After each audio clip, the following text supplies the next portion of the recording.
Señores, nos incorporamos en esta tribuna de entrevista y con el mayor de los placeres le damos la bienvenida al diputado Carlos Ruiz, diputado del partido FMLN. Bienvenido, gracias por acompañarnos, don Carlos. Muchas gracias, Sergio. Gracias a usted, un saludo a todo este medio de comunicación, lo mismo que al pueblo salvadoreño, que nos permite llegar a la intimidad de su vida cotidiana, así es que gracias por darnos esta ocasión. Gracias a ustedes por hablar con el pueblo, de eso se trata, las puertas están aquí abiertas para todos, para que podamos venir y conversar. Don Carlos, tengo mucho que conversar, aguánteme un ratito, quisiera iniciar esta entrevista dándole la bienvenida al doctor Francisco Beltrán Galindo. Quiero tener elementos muy puntuales jurídicamente hablando. Doctor Francisco Beltrán Galindo, muy buenos días, gracias por acompañarnos, señor. Buen día, Sergio, y saludos a sus invitados. Gracias. Doctor Francisco Beltrán Galindo, quiero hacerle una pregunta muy puntual. La Sala de lo Constitucional en torno a esta ley de emergencia, luego que la Asamblea Legislativa ya no se la otorgó por tercera vez al señor presidente de la República, ahora vemos nosotros donde el presidente decreta una ley de emergencia cuando ya venía un tema de continuidad. ¿Cuál es su opinión sobre esto? Porque el señor Vivanco de Human Rights Watch nuevamente, ya se lo vamos a poner un tuit, por supuesto, donde él dice que esto no es posible y que él obvia la Constitución de la República. ¿Su opinión sobre esto, doctor?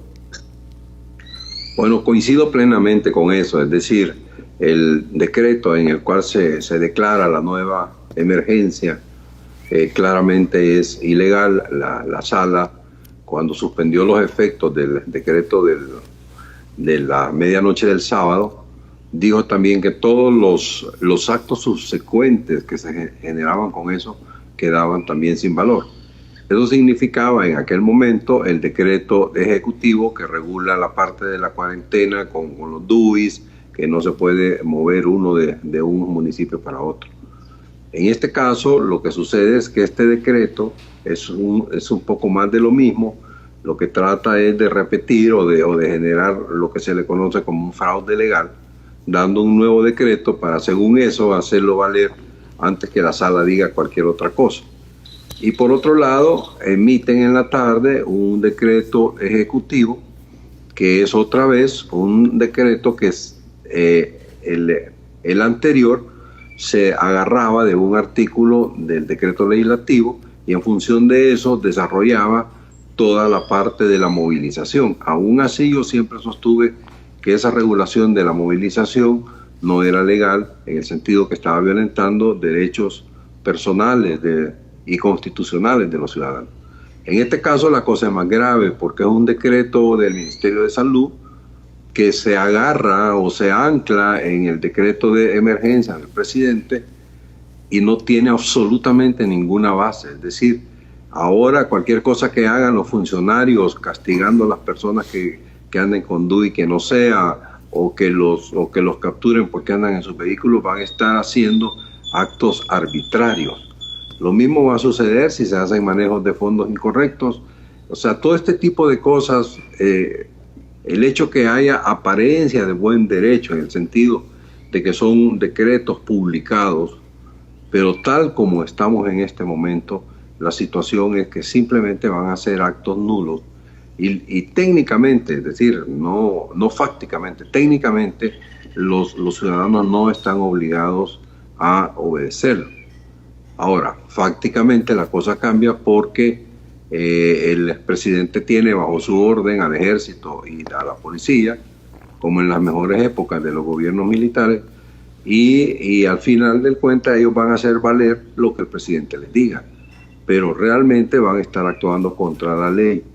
Y lo peligroso para ellos, tanto para el ministro de Defensa como el de Seguridad y el director de Policía y todos sus subalternos, es que están actuando contra mandamiento de ley. Es decir, todo esto puede desembocar en algún tiempo en órdenes de captura, demandas, daños y perjuicios para los funcionarios que actúan sin capacidad legal. Ok, doctor, esta resolución o este decreto fue admitido una demanda como hecho generador en la Corte Suprema de Justicia, Sala de lo Constitucional, se da la admisión y suspensión del acto reclamado.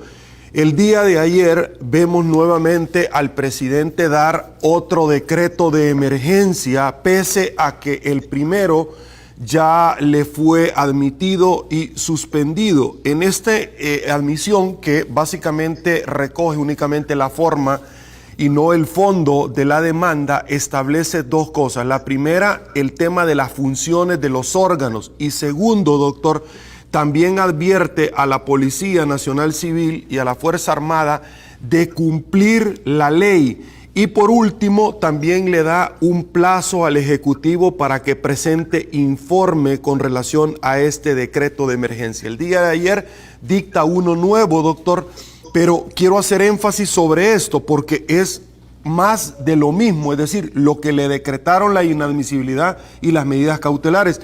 El día de ayer vamos a estar pendientes de conocer esta información. Se ha verificado extraoficialmente que el ministro de Hacienda ya no iría más en el gabinete. Y es que aparentemente, doctor, y aquí entran otros dos elementos que voy a abordar, pero primero me gustaría que tocara este decreto que ya fue admitido en la sala y que solamente se le cambia un número y nuevamente se subroga, como dice la sala, facultades que no le corresponden. Aparentemente el ministro ya estaría fuera del gabinete por dos razones. La primera, porque se negó a no transferirles dinero a los diputados, como dijo Ruth, acá ya se lo vamos a presentar, donde dice la responsabilidad del funcionario, y segundo, a seguir transfiriendo dinero a Casa Presidencial porque ya no existe una ley de emergencia. Su opinión, si este fuera el caso. Bueno, a mí me consultaron ayer sobre quién era el responsable de autorizar las transferencias de fondos. Y yo les explicaba que en el caso del Ministerio de Hacienda sucede un fenómeno. Y es que es el de los pocos ministerios que tienen una ley que lo regula. Y allí, dentro de esa ley, hay funciones específicas de los directores generales. Entonces, normalmente los directores generales responden personalmente por las atribuciones que le da la ley.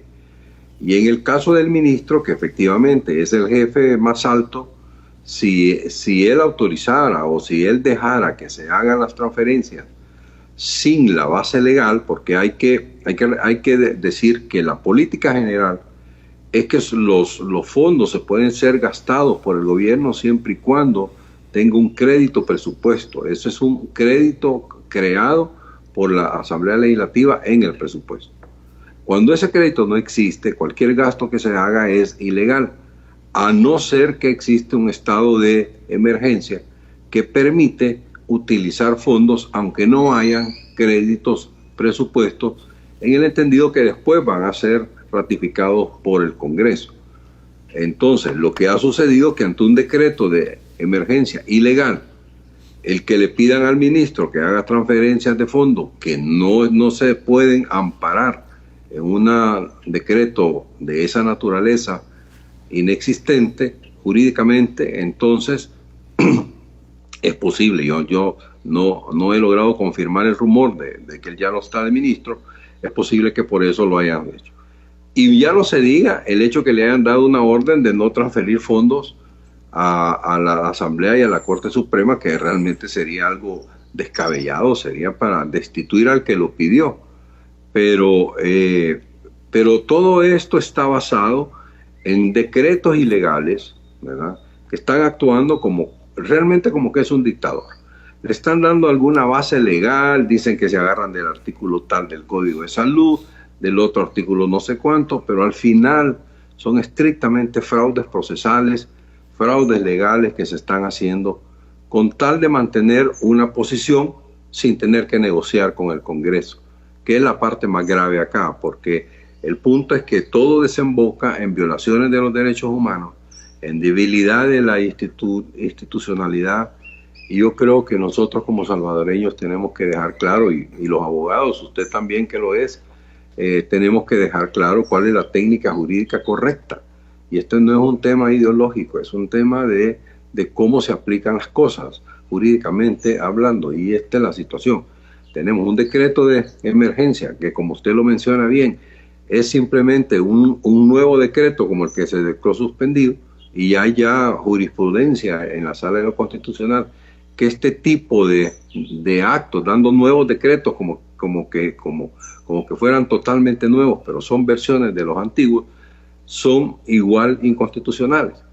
Y por el otro lado, dar el decreto ahora en el segundo, el desarrollo de la emergencia, ahora basado en otro artículo que también no tiene aplicación, porque el problema es el siguiente: se quiere declarar zona de pandemia a todo el país.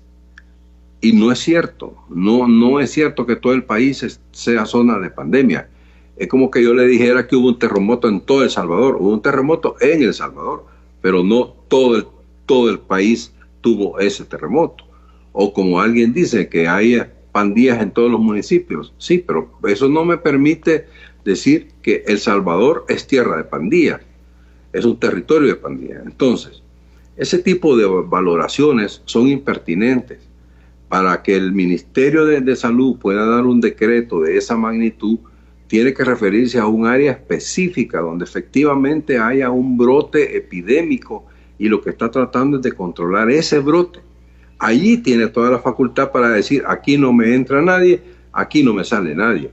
Pero decir que todo el territorio es la cárcel, porque ahí está todo el gran epicentro de la epidemia, es una grosería realmente. Y tratar que los ciudadanos se queden en sus casas obligatoriamente, facultad que la Constitución prevé y dice que a los ciudadanos no se les puede restringir su derecho a la circulación. Entonces realmente creo que es un poco aberrante desde el enfoque jurídico. Okay. Y lamentable, porque todo esto lo que nos va a generar es más división, y al final creo que todos salimos perjudicados con estas discusiones. Doctor, para terminar, la indelegabilidad de las funciones, la parte orgánica de la Constitución establece dentro de una ley que es el Presupuesto General de la Nación, cómo se van a distribuir según la ley, que es este procedimiento para llevar a cabo y la presentación misma de todo lo que conlleva económicamente y la ejecución en un presupuesto. El presidente amenazó con no pagarles a los diputados. Esto no es función del presidente, ya está en una ley. Él puede reducir el presupuesto del Ejecutivo, pero no de los otros órganos. Por favor, si nos equivocamos, nos corrige. Pues no, Sergio, está exactamente en lo correcto. Es decir, la ley de presupuesto es ley de presupuesto y se tiene que cumplir por todo el mundo. Y más cuando estamos hablando de órganos independientes del Ejecutivo. El Ejecutivo en relación con estos órganos simplemente juega un rol de tesorería, de caja, pero no puede tomar decisiones sobre los presupuestos ni de la Fiscalía, ni de la Asamblea, ni de la Corte Suprema y en general sobre el Ministerio Público. Entonces yo creo que esto no es más que una expresión adicional de una actitud dictatorial, porque es la forma en que se está trabajando. Y yo realmente creo que hay que seguir con la batalla de la institucionalidad, hay que darla hasta donde se aguante, porque de lo contrario estamos hablando que todavía no se ha cumplido un año del nuevo gobierno y ya estamos en una crisis de esta magnitud. O sea que de aquí para lo que sigue la cosa puede ser mucho más fuerte, mucho más grande. Y creo que es bueno dar las batallas jurídicas donde corresponde. Perfecto. Doctor Francisco Beltrán Galindo, muchísimas gracias. Debo de agradecerle su tiempo para el pueblo salvadoreño por medio de Canal 30 Tele 1. Gracias. Muchas gracias, Sergio. Buen día. Buen día, le agradezco. Retornamos acá. Ya tenemos otro contexto. Diputado, voy con usted. El día de ayer, póngame las declaraciones en plenaria. Al inicio, téngamelas pendientes. Voy con usted. El presidente dijo en su momento: doy una ley de emergencia nacional porque la Constitución me faculta. He visto la exposición de motivos en la constituyente que llevó en el 83 la Constitución. Diputado, debo de preguntarle, si ustedes se han estado reuniendo, ¿tenía alguna imposibilidad la Asamblea, como dice? Porque ya se la habían dado 2 veces y se la negaron porque les han pedido sendos informes al Ejecutivo, violación de los derechos humanos, cómo están ejecutando los planes. De hecho, la UCA renunció, también renunció ANEP, Cámara de Comercio e Industria de El Salvador, la ESEN, entre otras. ¿Su opinión, por favor? Bueno, en primer lugar, vaya un saludo al doctor Bertrán Galindo por todos los términos que nos ha puesto en claridad. Y un agradecimiento. Francamente, el punto se encuentra en ese elemento.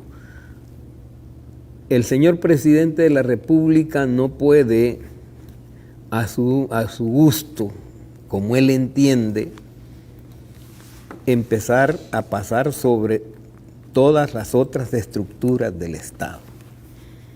La Asamblea Legislativa le había aprobado concernientemente, le había venido aprobando todos los instrumentos legales necesarios para enfrentar la pandemia. Pero ¿qué es lo que ocurre? El señor presidente no tiene solo la potestad de aplicar esa ley, sino que además debe rendir cuentas.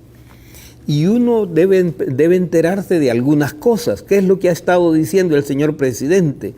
Que se le han aprobado 3.000 millones, pero que no ha recibido ni un centavo. Y entonces cualquiera le puede creer ese planteamiento, pero ahora vamos a los hechos.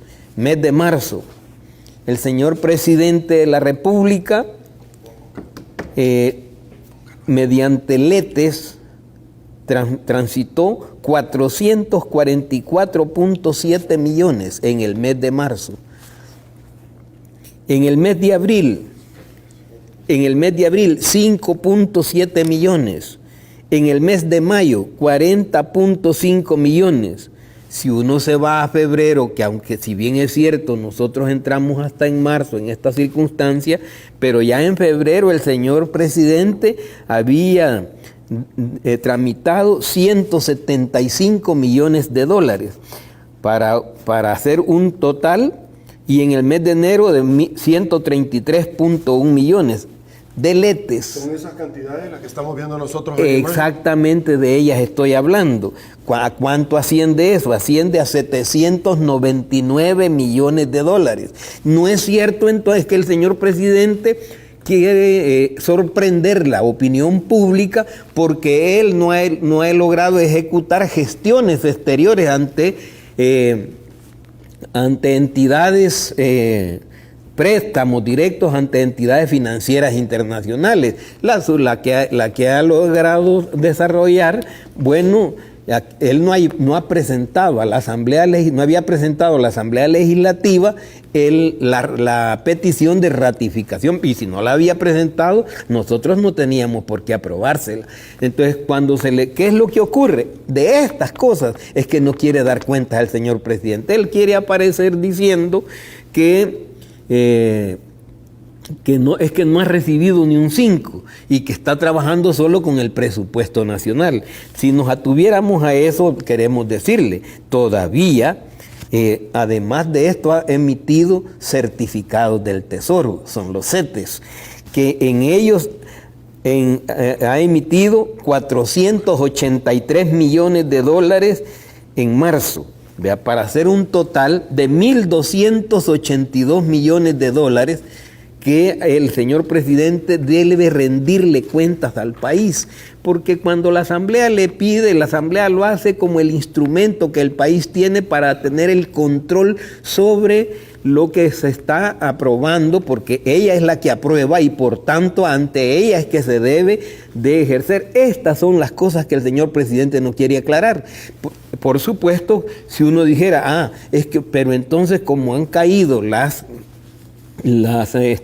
retribuciones al Estado, entonces no has recibido ni un 5, lo cual no es cierto, porque en abril el señor presidente recibió 1.800 millones de dólares de lo colectado por las arcas del Estado. Entonces, ¿es cierto que el señor presidente no tiene un 5? Es una falacia.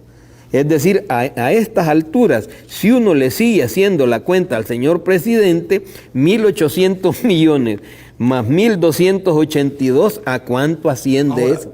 aquí hacen falta elementos también, por ejemplo, diputado, que comparte la diputada Yancy Urbina y que Max Mojica anteriormente ya había publicado. 25 millones de dólares de transferencia del Seguro Social. Este es un tema importante, ya lo voy a abordar, pero también emisión 491 millones de dólares en emisión de deuda de corto plazo, 483 millones emisión de deuda de CETES, pero también se tienen 46 millones por JICA, préstamo al 0% de interés, $1 millón donación del BESI, y tenemos los 3.000 millones de dólares, y la pregunta que le ponen abajo es, ¿no ha recibido ni un centavo, presidente? ¿Su opinión? Es que a eso me he estado refiriendo, Sergio. Es decir, no es el presidente miente, y eso es delicado, porque le miente al pueblo salvadoreño, porque le está escondiendo, es como que lo estuviera desfalcando. Es decir, aquí la cosa es grave, y eso es por la gran pelea como lo dijo el doctor Bertrán Galindo, la gran pelea por la emergencia no es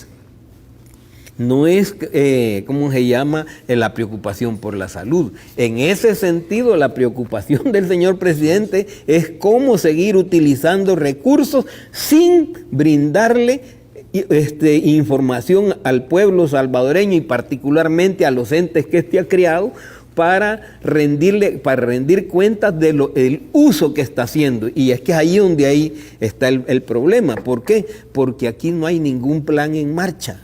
Aquí hay un desorden organizado, y esto es grave, porque mire de lo que estamos hablando de más de 3.000, solo en lo emitido hasta ahorita, estamos hablando de más de 3.000 millones de dólares que debe rendirse de cuentas. Por supuesto que si él se refiere a que la Asamblea le aprobado 3.000 millones, pero que él no ha recibido, si no lo ha gestionado, no es responsabilidad de la Asamblea, esa es responsabilidad de él, porque ya la Asamblea ya le cumplió.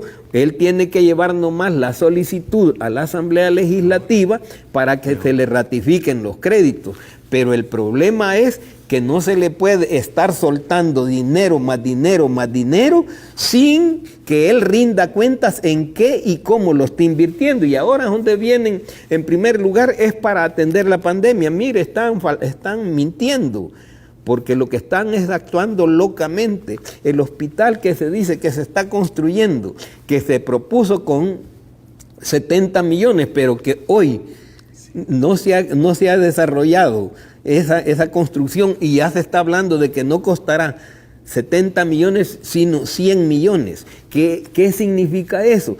¿Y eso es para la pandemia? No es cierto.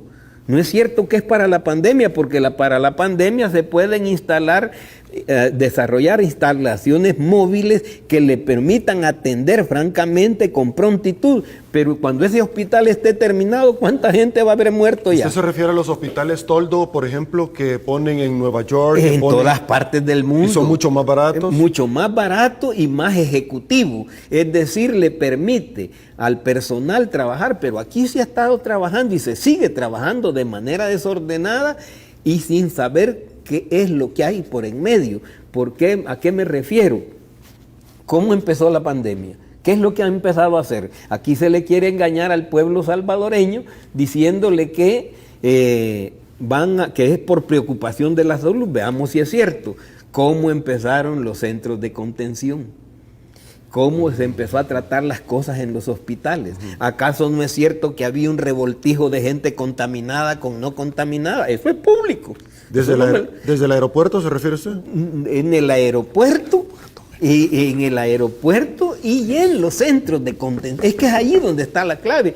Y eso no lo estoy diciendo yo, eso lo saben, bueno, los académicos. El Colegio Médico ha estado con nosotros expresando que realmente cuando ellos pidieron aclaraciones, el plan que les presentaron era correcto, pero ellos no entendemos, dicen, presentan un plan, pero lo dejan a un lado y se olvidan de él. Es que lo que pasa es que aquí hay cosas más graves detrás. En ese sentido, ¿qué es lo que ha ocurrido? ¿Acaso no se mandó al personal médico? Porque mire lo que estoy diciendo, el señor presidente dice que no contaba con dinero y en marzo mismo emitió 44.7 millones de dólares en letes. Y por supuesto que es deuda de corto plazo, que a un año va a tener que darle trámite. Don Carlos, hay una pregunta, Balmore Barrientos dice, pregúntele al diputado, el tema del coronavirus viene desde el año pasado. ¿Cómo es que el presidente ya sabía en octubre, no se preparó, sino que hasta redujo el presupuesto de la cartera de salud para este año? Luego empezó a improvisar. Sergio, lo lamentable es que no tenemos un plan de nación, no tenemos un plan económico, no tenemos un plan de seguridad. Este gobierno no tiene tampoco un plan económico de despegue luego de la pandemia. No tenemos un plan de nada en este país y todo es una improvisación. Lo único que hace es presentarse eventualmente con la con la gorra hacia atrás.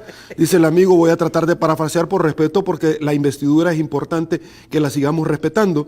Y entonces dice el amigo, ¿dónde queda entonces los planes? Porque solo es dinero, es lo único que yo veo, como lo que sucedió en la alcaldía de Nuevo Cuscatlán y en la de San Salvador, donde las dejó completamente en bancarrota. Dice el amigo, yo se lo tengo que trasladar. ¿Su opinión? Bueno, mire, es que esta es una característica de la gente que ve la función pública como la hacienda privada, donde yo hago lo que yo estimo y si no hacer lo que yo digo, entonces viene la rabieta. Se grita y se patea si es necesario. ¿Qué es lo que ha ocurrido? El señor presidente, yo por eso hice hincapié en que justamente aquí lo que hay es desorden organizado. Porque como es, ya primero ya lo dice el ciudadano, se supo que estaba iniciándose este proceso, francamente, en finales de noviembre y en diciembre apareció en China. Y el señor presidente es imposible que me diga que no conoció. Pero en esos días, cuando se presentó el presupuesto general de la nación, se discutió y se aprobó. Él presentó un presupuesto recortado, se le insistió, pero terminaron recortándole al Ministerio de Salud. Y luego viene entonces quieren aprovechar, montarse en la ola, que ahí viene la pandemia y entonces exigen que se le aprueben recursos extra. Y se le han aprobado, si no es cuestión de broma, se le han aprobado los recursos. Pero ¿qué ocurrió? Reciben la aprobación, pero ellos no actúan con lealtad. Como ustedes saben que hay el mecanismo de producción de letes, no tienen que pedir autorización porque son deudas de corto plazo, o sea, lo que le llaman la deuda flotante, es decir, que la tiene que pagar a un año plazo, a como dé lugar, o a través de otros mecanismos transformarla en deuda de largo plazo, pero eso será hasta entonces. Y entonces, mire, dice que no tiene ni un 5 y en marzo produjo 444.7 millones. ¿Dónde están? ¿Cómo se han ocupado? Y aquí viene la gran explicación, es que le hemos estado dando al pueblo $300 y no quieren entregar cuentas de cómo se ha invertido esos 300 pesos, a quién se le dieron. Y en nombre de todo el pueblo necesitado, han usado recursos que hoy hay que aclarar quiénes los recibieron, cómo los recibieron, a través de qué mecanismo. Estas son las cosas que le ha estado escondiendo el señor presidente de la República al pueblo salvadoreño y es lo que no quiere rendir. La Asamblea se lo dijo claro, con anticipación. Mándenos los informes de cómo ha usado ese recurso estos recursos, porque estos están contabilizados. Por eso es que hoy tenemos la sorpresa, el rumor de que hay un ministro que ha tenido que dimitir, fruto de que ya no quiso obedecer cosas que posteriormente él sabe que le van a estallar en la cara, y él no quiere aparecer, como dice la gente, con las heladas puestas, que esas son de las características propias de un desorden. Entonces aquí esto no es una finca privada, en que si la pierdo no importa, no, este es el país, no los intereses de todos. Don Carlos, 74% de salvadoreños no recibieron el bono de los $300, según encuesta de la Gavidia. Debo de preguntarle, porque llamó muchísimo la atención y esto nos llevó a estudiar un poco y recordar. En la cadena nacional, el presidente señalaba que gobiernos anteriores, bueno, estas son imágenes verídicas de personas en la carretera de Oro que tienen hambre y que salen día a día, mañana tras mañana, a solicitar la ayuda. Don Carlos, debo de preguntarle esto porque el señor presidente hizo referencia a un decreto de emergencia que utilizó en el 2009 el gobierno del FMLN, el señor Funes. Si me equivoco, por favor, me corrige. Esta es otra entrega también donde se rompió la cuarentena. El pasado fin de semana, también Boulevard de la Integración. Debo de preguntarle, porque he investigado sobre este tema y recuerdo que en el 2009, con la tormenta Ida, a la cual hizo referencia el presidente, pues me llamó muchísimo la atención ese tema, y quizás él no recordará, pero vamos a tratar de ayudarle, en el tema de que en su momento una tormenta de esta naturaleza, de esta envergadura, en efecto impedía que los diputados se pudieran reunir. Era la primera vez, y en ese entonces, en el 2009, en ese decreto no se vulneraron garantías constitucionales. Lo único que se hizo fue nada más precisamente organizar todos los recursos del Estado para poder echar mano de esto. Esto es muy diferente porque en esta oportunidad el presidente de la República ya le dieron la ley 2 veces y la tercera se la han negado. Ya la Asamblea, por reserva de ley, ya conoció. Lo que le está diciendo es, ya se la dimos y no es que no se la vamos a dar, ríndanos informe, pero él se va a crear su propia ley porque ya no se la quiere. Es muy diferente. Si me equivoco, me corrige. Es que lo que ocurre es que es eso lo que usted está diciendo. La tormenta Ida no le avisó a la gente, ahí voy. No le dijo 6 meses antes, ya voy a llegar. Como el coronavirus, sí. El coronavirus se conoció en diciembre, en diciembre se conoció que ya estaba causando efectos allá. Es más, nos dio tiempo, y nos dio suficiente tiempo, porque no es cierto que en el caso de América esta enfermedad llegara en enero. No llegó en enero. En enero estaba en Europa. En finales de enero empieza a migrar hacia América Latina y aparecen los primeros casos. En febrero entra en plena condición a América Latina. Él entonces arma la laraca, le mete la política del miedo a la gente, porque ¿quién no va a sentir temor de que me voy a morir? Mire, si eso es clásico, incluso vea usted que gente que ha sido sentenciada a pena de muerte, cuando se le avisa, el pelo lo tiene negrito, pero cuando ya va a la ejecución, ya va totalmente cano. ¿Y eso qué quiere decir? Es la amargura de enfrentar eso. Entonces el señor presidente está usando la política del miedo para que la gente se le apegue y diciendo lo que la va a proteger, pero no es cierto. Yo por eso he insistido. Y entonces, ¿qué es lo que quiere decir? La tormenta Ida vino, golpeó y obligó a que se tomaran medidas extraordinarias inmediatamente. Pero después hubo rendición de cuentas de lo que se había hecho. Señor presidente, ¿usted cuándo va a rendir cuentas? Esta es una cuestión que tiene que aclararse, y a lo que se niega es a eso. Y por supuesto, ¿por qué? Porque tienen un desorden tal que no van a poder rendir cuentas. Ese es el problema. Claro, ellos dicen, es que rendimos cuentas. Le dimos 300 pesos, $300, perdón por el término. $300 le dimos a la gente más necesitada. Entonces, si eso es cierto, traigan el informe. En dónde vive cada ciudadano, y ocurre que, mire, le dieron a la gente de nuevas ideas. porque en muchos casos en la misma casa han entregado 900 pesos. Entonces, de eso es que no se quieren hacer cargo. Hoy tienen que venir y rendir cuentas. Entonces cualquiera, pero le dicen a la gente que es por asegurarle la salud.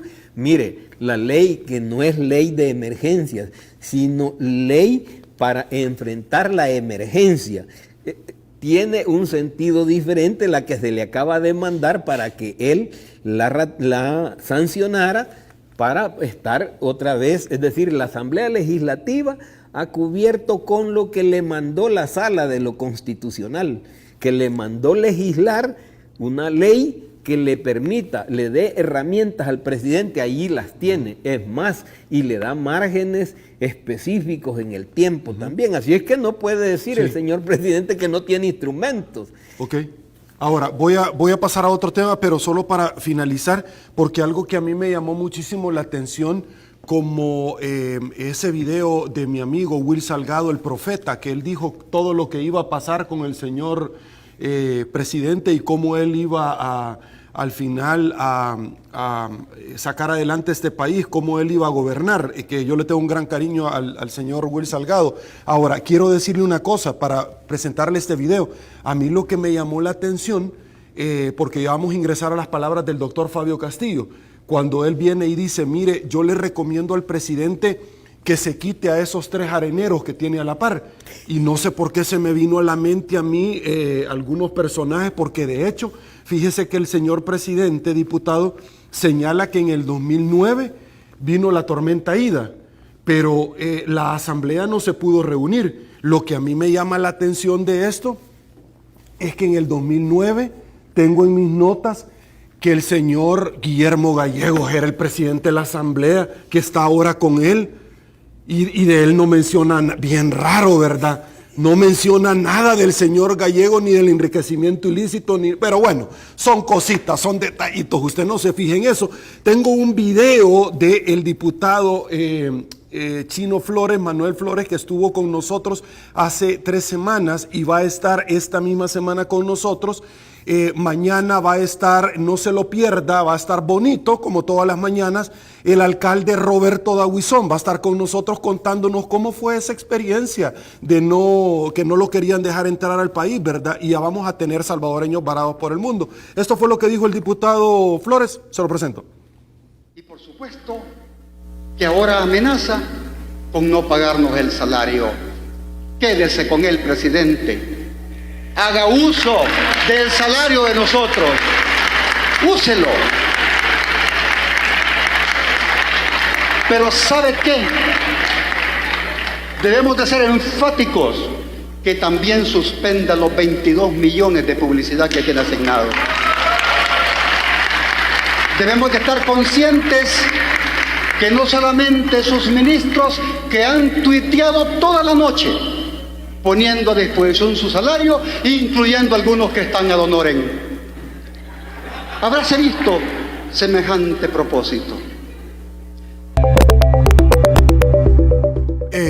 ¿Y eso cómo se come, don Carlos? Porque es decir, voy a donar lo que nunca he tenido en mi salario, lo que nunca he cobrado, entonces lo voy a donar.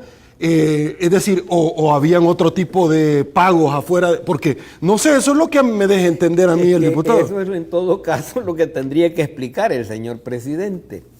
Primero, porque se está haciendo uso de la falacia para conquistar almas, adeptos. ¿Y a qué me refiero? ¿Cómo es que un funcionario que está ad honorem va a donar lo que no recibe? ¿O es que está recibiendo algo bajo la mesa de otra manera y entonces lo que va a dejar es de percibir ese emolumento que tiene asignado de otra manera y del cual no quieren rendir cuentas? Entonces, ¿qué se me hace, señor presidente? Que cada vez las cosas se están poniendo mucho más complicadas, no porque nosotros lo querramos. Es decir, primero, la Asamblea Legislativa, francamente, a lo que se refería Manuel, en la aprobación de la ley de abordaje para enfrentar la emergencia. Fíjese que no es una ley de emergencia, es una ley sanitaria. Es decir, porque como la situación es de salud, la ley es para enfrentar la emergencia sanitaria.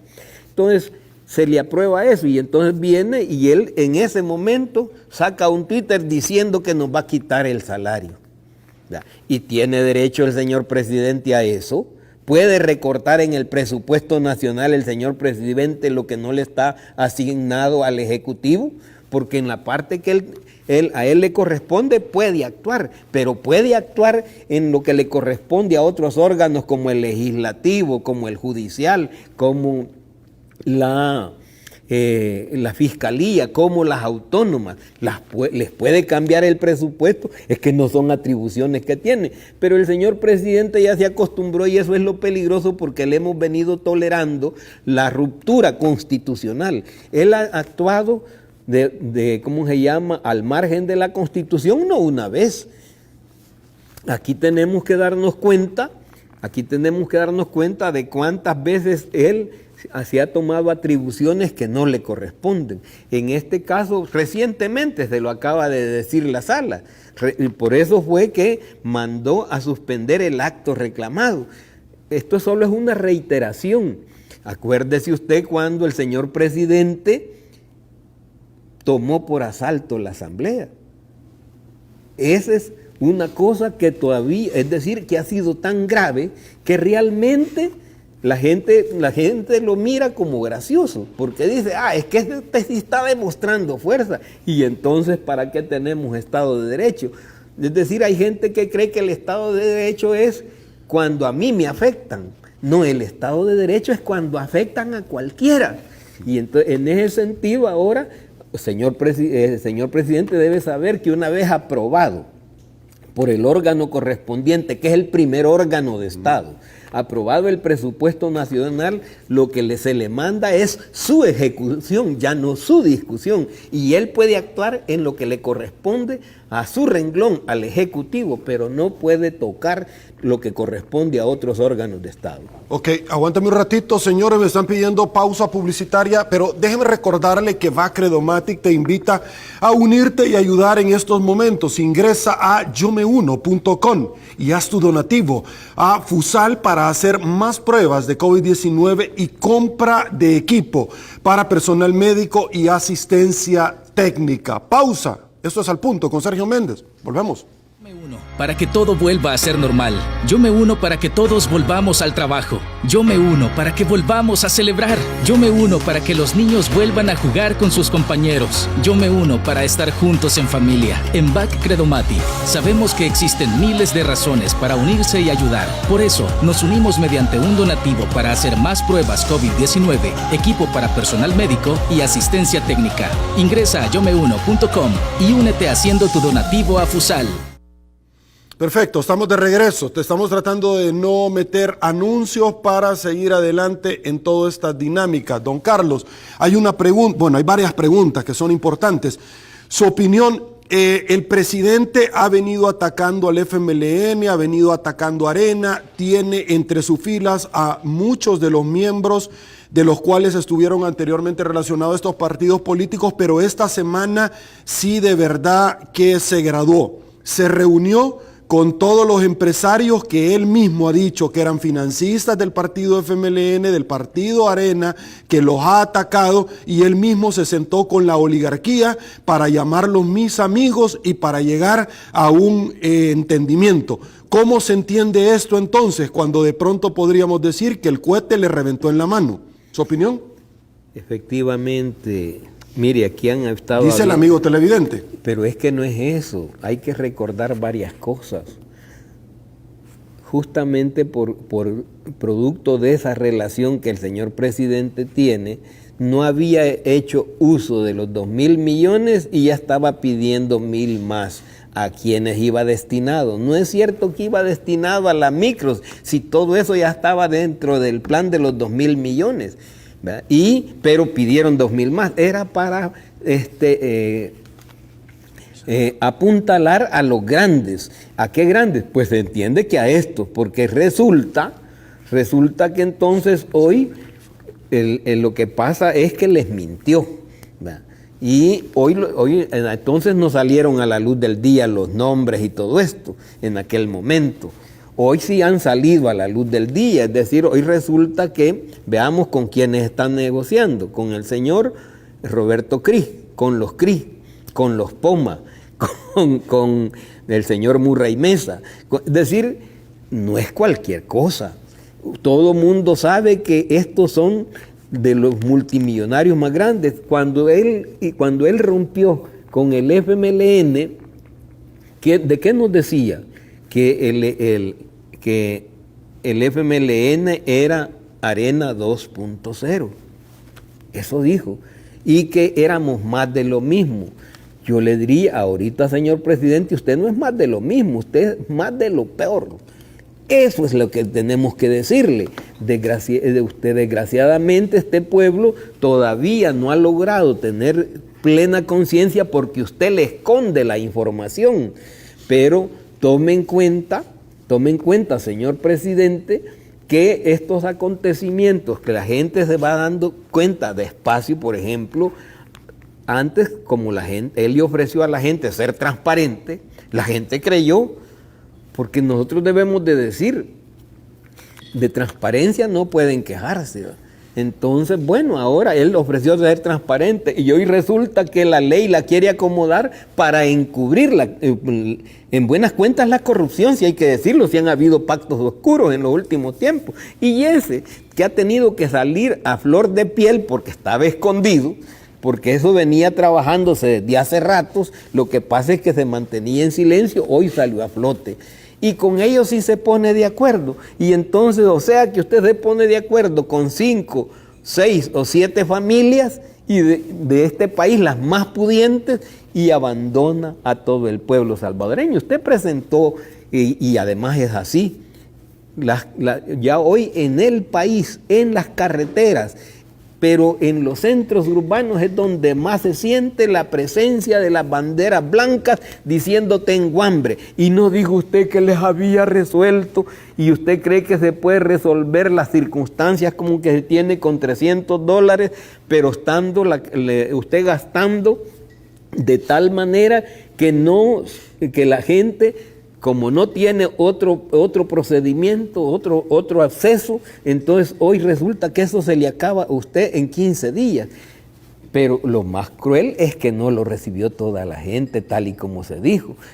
Lo recibieron sus allegados. Ahora, don Carlos, otra de la ayuda, porque me está preguntando Maritza Cortés sobre el tema de la bolsa con víveres, y me dice, Sergio, pregúntele al diputado, porque fue, vamos a ocupar otro término, déjeme ver, para no faltar el respeto. Es que estoy tratando de no ser peyorativo porque hay gente de verdad que ya no se está guardando nada. Voy a tratar de decirlo a mi manera. ¿Cómo queda el presidente cuando de pronto viene el doctor Parker y le dice, enséñeme la bolsa? Esa bolsa no llega ni a $9, no fue lo presupuestado, usted presentó una de 50, viene los familiares Hamliker, arremeten contra él y con palabras soeces, un tema de verdad que yo nunca lo había visto en un funcionario. El tema es que luego de arremeter, le dice el doctor Parker, bueno, enséñeme la canasta de 50 que usted dice que la van a entrar, y se acabó la conversación. Entonces, ese tema de la canasta y las aglomeraciones que rompen la cuarentena, me trae a mi colación como lo que sucedió en el Colegio Médico ayer, el 1 de mayo, y también en la ANEP, donde ciertos grupos fueron a marchar en apoyo al gobierno, pero también a arremeter contra el Colegio Médico y la ANEP. Perdón, ¿no estamos en cuarentena? ¿Cómo pueden salir? Esa es una de las preguntas que ella está haciendo, Maritza. No es la primera ocasión, Sergio. Esa no es la primera ocasión que tenemos nosotros para observar las insensateces del presidente. ¿Qué es lo que hizo el señor presidente cuando anunció que iba a repartir esos $300? Estando en cuarentena, diciendo que la gente debe de guardar la distancia social necesaria, y lo llama a los centros, y todo mundo vio las aglomeraciones al grado tal que horas más tarde tuvo que salir diciendo él mismo, me equivoqué, entonces suspendo ese tipo de distribución y se va a hacer de tal manera, y entonces recurren a otra cosa. Sí, pero el daño ya estaba hecho. Es decir, ¿es por la salud o es porque ahí hay negocios oscuros? Lo que el doctor Parker le estaba pidiendo al presidente es que mostraran lo que se estaba diciendo, lo que estaban ofreciendo, que decían que valía $50, pero lo que se estaba conociendo es que esa canasta no valía ni $9. Hoy resulta que de nuevo recurren, y mire que lo que pasa, esas aglomeraciones no las produce ni el FMLN, ni Arena, ni las produce la gente porque quiere. Lo que pasa es que la gente la llaman y como está desesperada, pretende ver cómo inmediatamente resuelve, y mire cómo se aglomera la gente. Que no estamos en cuarentena. ¿Por qué hace eso, señor presidente? Hoy ya está diciendo, no, hoy se los vamos a llevar a su casa. Fíjese cómo es. ¿Qué es lo que dice la Constitución? Que el poder Esto fue el fin de semana. Pues eso es para que vea. Ahí, bueno, hasta los animalitos andan revueltos. Dígame qué distancia social hay. No se está ahí. respetando la distancia, no se tienen los elementos suficientes. Nuevamente, ¿no se ha roto la cuarentena? Es que se rompió, pero es del estilo. Es decir, el señor presidente dice una cosa, pero hace lo contrario. Y entonces, ahí mismo se le cae la famosa transparencia. ¿De qué transparencia y qué orden tiene ahí la gente? ¿Se puede o no se puede? Mire, claro que se puede, pero habría que cooperar entre órganos del Estado. Y en ese sentido uno puede plantearse lo siguiente. ¿Dónde están los gobiernos locales? ¿Qué contribución pueden? Mire, si alguien, yo se lo digo porque yo he sido gobernante local. Es decir, cuando se coordina correctamente y se coopera entre órganos del Estado, eso no se produce y se hace mucho más rápido.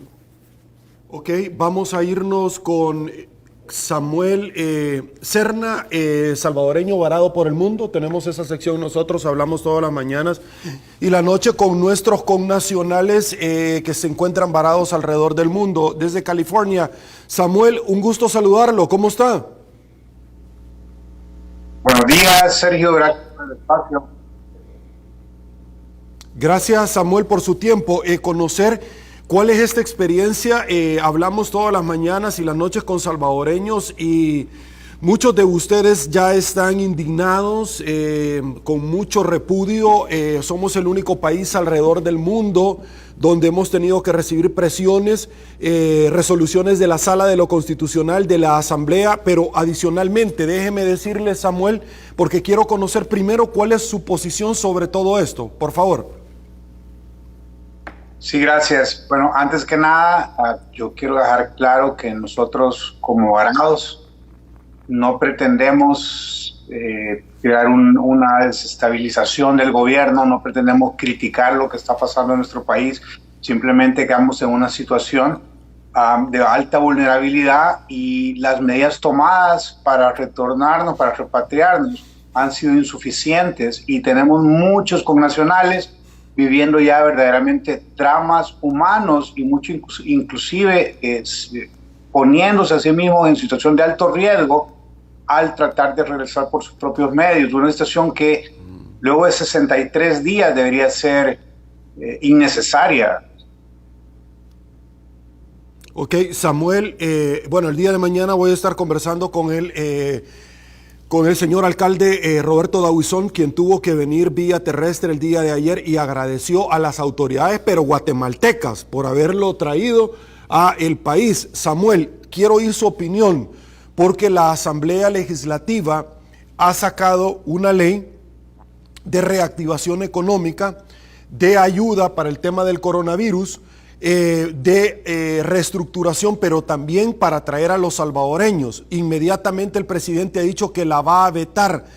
¿Cuál es el sentimiento que ustedes viven? Porque luego habló de 14 semanas más, luego un funcionario de este gobierno habló de que tenían conocimiento que más de 800 salvadoreños estaban contagiados del COVID-19 y que no los podían traer. los han desmentido porque han dicho a nosotros nadie nos ha hecho prueba. ¿Cómo puede saber eso el presidente o su gabinete cuando fue lo mismo que dijeron en la asamblea? Hay una diputada que aparentemente tiene COVID-19 y ella sigue trabajando. Entonces, ¿cuál es la apreciación de ustedes dentro de todo esto? Sí, mira, la apreciación nuestra es primero un desinterés hasta esta fecha de resolver nuestra situación.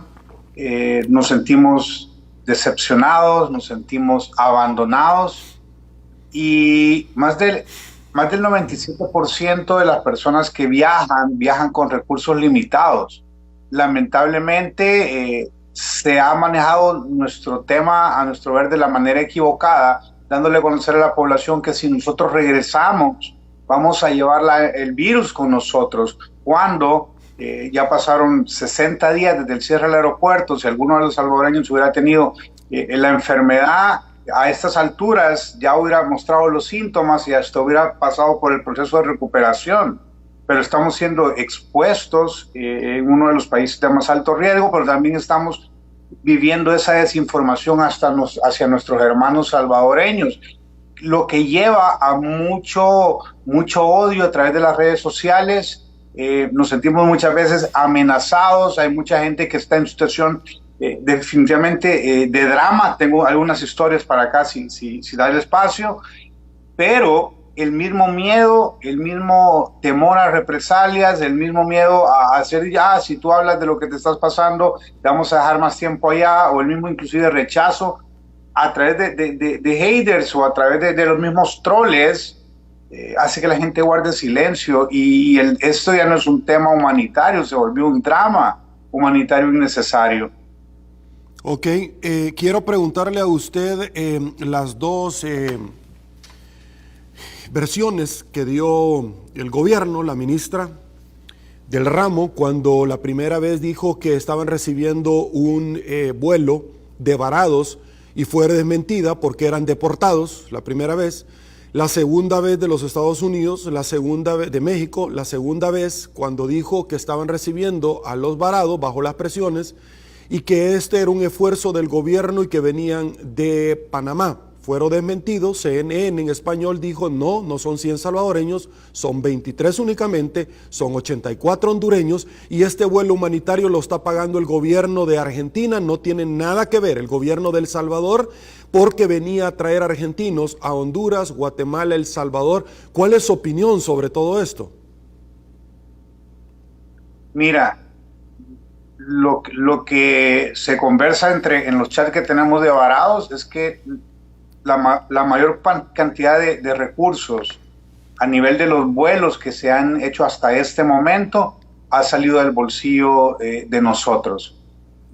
Nosotros lo único que pedimos es que se abra el aeropuerto para poder regresar con nuestros medios, o en el caso de quienes no puedan, el país se haga cargo. Pero es decepcionante, es frustrante ver en las noticias que llevan 800, pero en realidad ninguno es varado.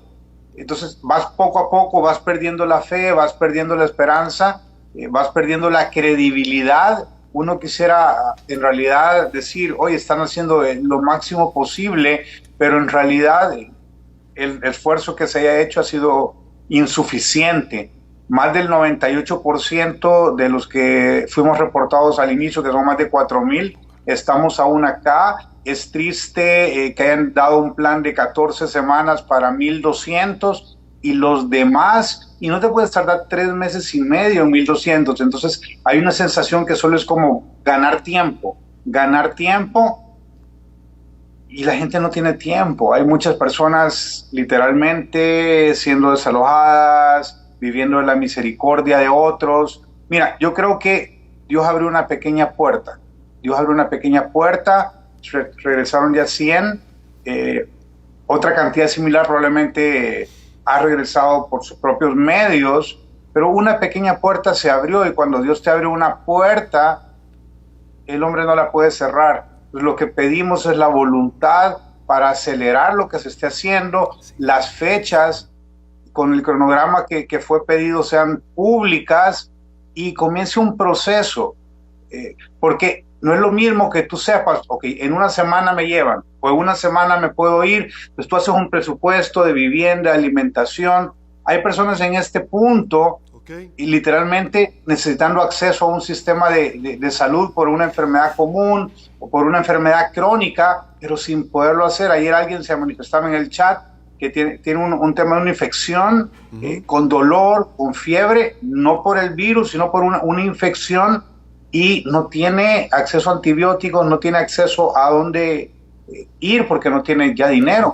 Y no en todos los estados hay acceso público para los turistas. Listo. Samuel, muchísimas gracias. Vamos a estar pendientes, haciendo contacto. Gracias por tu tiempo y por supuesto vamos a nosotros como medio de comunicación a hacer la parte que nos corresponde hasta verlos sentados en esta misma tribuna de entrevista donde nos acompaña esta mañana el diputado y podamos conversar con ustedes de esta experiencia pues lamentable que ustedes han tenido en no poder regresar a nuestro país. Gracias. Muchas gracias, Sergio, por el espacio. A la orden, para servirle. Diputado, voy con usted. Nunca antes he escuchado en el país dos cosas. Voy como tiro al plato. La primera de estos es: todas las noches a las 8 de la noche, El Salvador sale con bombos, platillos, cacerola, el himno nacional y los pitos de los vehículos a manifestar su repudio y la indignación por las decisiones del presidente Bukele. ¿Su opinión? Mi opinión es que la gente tiene toda la razón. Porque al principio la gente confió totalmente en el señor presidente. Le dio el respaldo que él pedía. Pero no se ha tardado mucho el señor presidente en perder ese respaldo. Y porque yo decía, él ha estado violando constantemente los derechos de la gente, los derechos del pueblo. ¿A qué me refiero? Bueno, preguntémonos qué le está pasando a más de 4,000 salvadoreños regados por el mundo, que están, como ellos lo dicen, en total desamparo y lanzados a la mendicidad. Lanzados a la mendicidad, porque después de que lo tengan a usted una semana en casa ajena manteniéndolo, ¿cree usted que esa familia lo va a querer seguir manteniendo? La respuesta es no. Pero eso no es del todo. Allí, ¿qué violación hay? Ahí hay la violación al derecho de entrar y salir en nuestro territorio. Eso es constitucional y el señor presidente lo está violando. Pero no solo está violando ese derecho, sino que al mismo tiempo está empujando a la gente a situaciones dramáticas como las que están expresando. De tal modo que tiene razón la gente, es el que está en el exterior, pero el que está aquí, pero lo tienen en condición de encierro irracional, porque es un encierro irracional. La gente no hace las cosas por perversidad, perverso es el que la empuja, ¿verdad? Porque aquí hay que decir, hay perversidad en el que la empuja. ¿Por qué está protestando hoy? Como no le está quedando otro mecanismo, no por temor a lo que haga el Estado, sino que por temor al contagio. La gente sabe que debe mantener la distancia social, que debe mantener, y entonces la gente, como ve que no le resuelven eso, ¿qué le queda? Poner los claxons poner los pitos de los vehículos, poner el himno nacional, sacar bandera blanca, dar cacerolazos. Eso es señal del total rechazo a las decisiones de un hombre que está conduciendo este país al despeñadero. ¿Y por qué digo al despeñadero? Mire económicamente hacia dónde está empujándose el país. Eso es gravísimo. Yo no sé si todo el mundo entiende que hoy de cada dólar que tenga en su mano realmente le van a estar sirviendo entre 15 y 17 centavos. Eso es lo que tiene capacidad hoy de usar usted en el dólar. ¿Por qué? Porque ya debemos más del 80% del presupuesto nacional. Para finalizar, las palabras del doctor Fabio Castillo, destacado jurista, ex coordinador del partido FMLN, y que estuvo en el Consejo Municipal con el anteriormente alcalde y ahora presidente Nayib Bukele. Dos cosas. La primera, porque usted estuvo en los acuerdos de paz. La primera situación es, dice, desde los acuerdos de paz, el doctor Castillo, no habíamos visto un retroceso tan grande a la democracia, a la institucionalidad, como lo estamos viendo nosotros. Y acto seguido, después de eso, bueno, se refirió a los $300, que dijo que en efecto había sido un grave error. Se refirió a muchas cosas de las cuales el presidente nos ha querido sorprender a los salvadoreños y que no es cierto. Por tiempo no voy a entrar en ese tema, pero puntualmente al final, cuando a él se le dijo, mire, usted estuvo cerca con el presidente y dijo, ese error no lo he cometido yo, dijo, ese muerto no me lo echen a mí, ese lo cometieron un poco más de 1,000 salvadoreños que votaron por él, la opinión, ese pecado no lo cometí yo, ahí se lo pongo literalmente, su opinión, porque este fue el rol de la Fuerza Armada y de la policía que ustedes preveyeron luego de los acuerdos de paz. Mire, lo que está ocurriendo con el retroceso al cual hace referencia el doctor Castillo, que es toda una personalidad en jurisprudencia, tiene su fundamento en lo siguiente.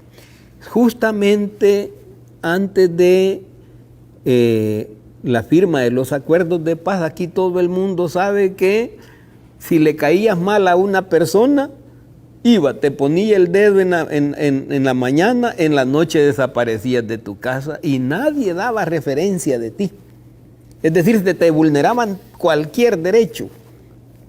Y podía ser que regresaras o lo más seguro era que aparecieras regado en las calles o veredas del país. Eso fue lo que se superó. ¿Y por qué? Porque aquí había todo un sistema dictatorial antes que se rompió gracias a la firma de los acuerdos de paz, en donde a las instituciones se les dieron funciones específicas. Y fíjese que antes la Fuerza Armada tenía funciones funciones de seguridad pública, funciones de seguridad nacional, en fin, tenía todos los derechos habidos y por haber. Esos se limitaron en los acuerdos de paz. Hay que decirlo, solo le quedaron dos funciones a la Fuerza Armada: la defensa de la integridad del territorio y la otra, la defensa de la soberanía nacional. Esos son los dos ¿cómo se llama? Las dos facultades que tiene la Fuerza Armada. Eso se ha ido cambiando al grado tal, porque la Fuerza Armada no tiene funciones de seguridad pública, le fueron separadas. Y dice, además, que solo podrá actuar por decisión del presidente de la República en auxilio, en apoyo a la PNC, pero por tiempo determinado.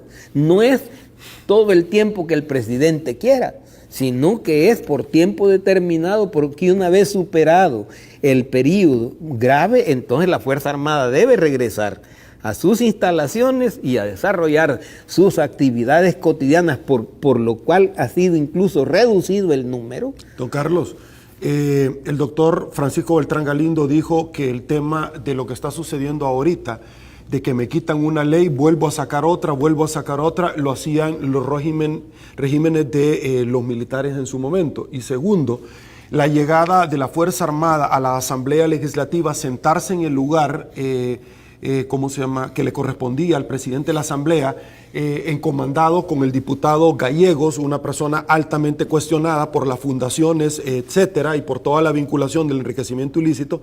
También han apuntalado que ni en el tiempo de la guerra con los militares lo habían visto. Debo de preguntarle, ¿estamos frente a un dictador? Es que ya quedó clarito. Por eso dije yo hace un rato que el señor presidente piensa que el país es su finca privada, en donde él puede hacer y deshacer y que nadie le tiene que decir nada. El problema es que ya inició, pero como lo dijo el doctor Beltrán Galindo, hemos agarrado hacia atrás en retroceso en cuanto a la institucionalidad del país. Ese acto que usted dice, Por eso, en cualquier otra parte del mundo, el presidente debió de ser destituido. Y aquí es donde yo hoy voy a plantear... ¿En cualquier parte del mundo? En cualquier parte del mundo donde se diga que hay democracia y que hay un régimen democrático, inmediatamente se somete a proceso y hay destituciones. No hay que olvidarlo. ¿Y en El Salvador por qué no? En El Salvador, ¿por qué no? Porque por hoy, y como lo dijo el doctor Galindo, por hoy el señor presidente lo que siente es que tiene el respaldo de la Fuerza Armada, es decir, tiene el respaldo de las cañas huecas. ¿Verdad? Pero en cualquier lado del mundo también un presidente puede tener el respaldo porque la ley lo dice de la Fuerza Armada. Pero el respaldo de la Fuerza Armada en lo que les faculta la Constitución, no en lo que el presidente quiere.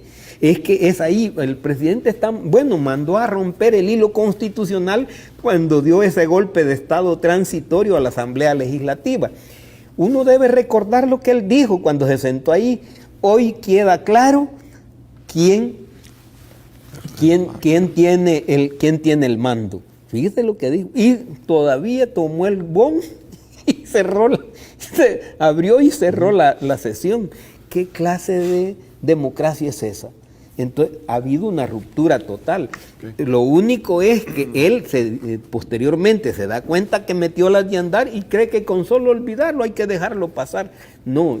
Por ejemplo, en los últimos días el señor fiscal general de la República ya empezó a detectar que hay usurpación de funciones, que es un delito. ¿Verdad?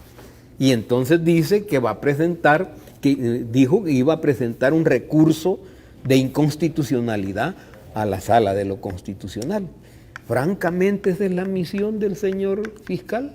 El señor fiscal, según Constitución, debe de perseguir el delito, él debe perseguir el crimen en defensa de los intereses de la población y el Estado.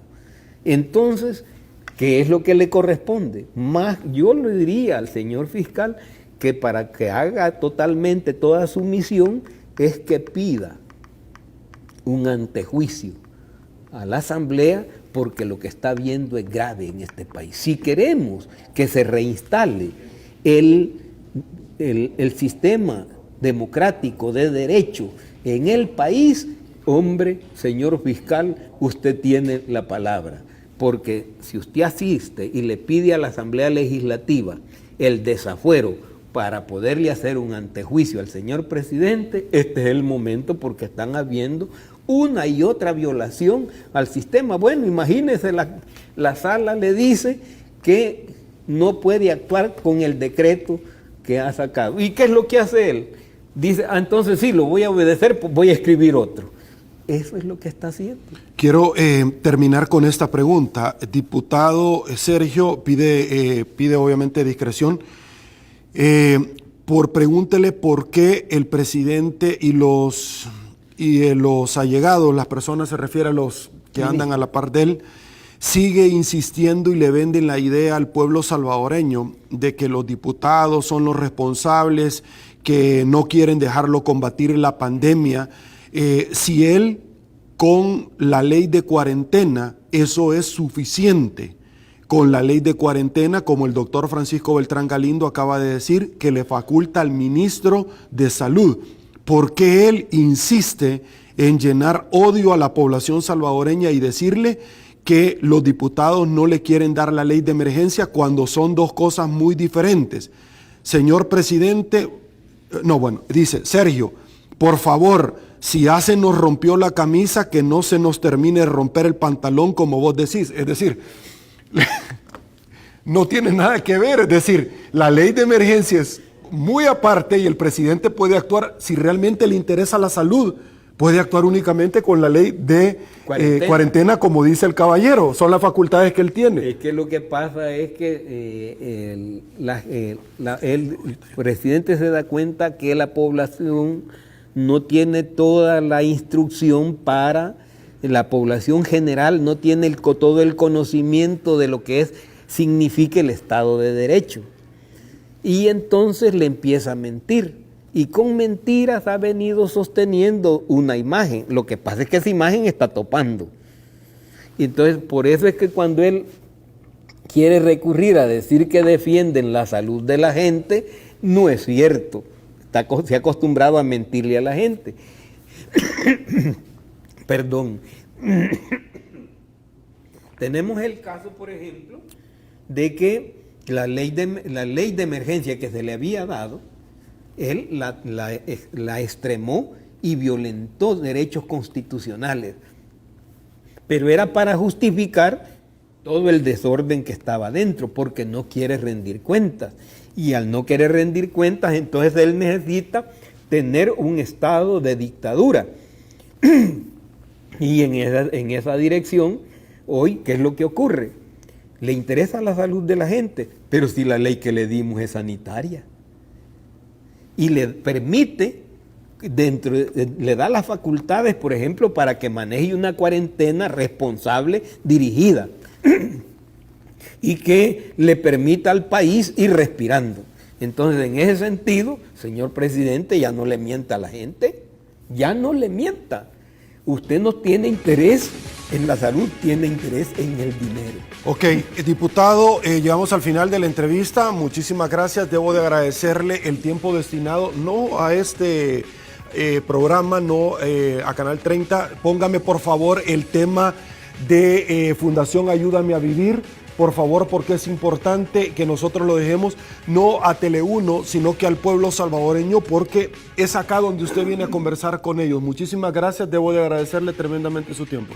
Gracias a usted, Sergio, gracias al pueblo salvadoreño que nos ha permitido llegar a las intimidades de su vida, y más aún en este momento el llamado: mantengamos la cuarentena, mantengamos la distancia social, quédese en casa, solo en extrema urgencia, movilícese, que tiene su derecho. Perfecto, muchísimas gracias. Póngame el recuento, por favor. Faltan 2 días. Y esto es importante, nosotros hemos llevado acá el recuento porque no tenemos por qué no creerle al señor presidente de la República, le hemos venido dando el beneficio de la duda. Hablamos en su momento que hacían falta 2 días precisamente porque arrancamos el despegue económico el 22. Muchos me han estado escribiendo y me han dicho: Sergio ya dijo que no va a cumplir, que ya lo va a trasladar hasta el 6 de junio. Nosotros seguimos con el recuento. El mismo recuento que cuando él dijo que iba a traer a Mauricio Funes, el mismo recuento que cuando él dijo que iba a quitar la partida secreta, el mismo recuento que cuando él dijo que iba a reducir los gastos, etcétera. No tenemos por qué no creerle. Quédese en casa. La situación que está sucediendo, que está pasando en nuestro país, no es fácil. Es algo obviamente complicado que debemos de ayudarle nosotros al gobierno a salir adelante, ¿verdad? En la medida en que ellos se dejen ayudar. Pero usted haga su parte, quédese en casa, no salga, eso es importante. Solo faltan 2 días. El 22 el presidente y el gabinete tendrán que dar cuentas. Dijo, el 22 iniciamos el despegue económico y es lo que nosotros estamos haciendo en el recuento. ¿Estamos listos, producción? Se lo presento. 2 días, luego del 22, no el 23 ni 24, es el 22, faltan 2 días. Eso es lo que dijo el gobierno y nosotros llevamos acá la cuenta regresiva, no tenemos por qué no creerle. Una vez más se le da el beneficio de la duda. Señores, soy Sergio Méndez, así están las cosas hoy por hoy en nuestro país. Si le gustó la entrevista, comente el resto de su vida, será hasta una nueva oportunidad. Y una vez más, que el Señor los bendiga a todos. Fundación Ayúdame a Vivir, se lo dejamos hoy más que nunca. Nuestros niños necesitan nuestra ayuda. Será hasta mañana.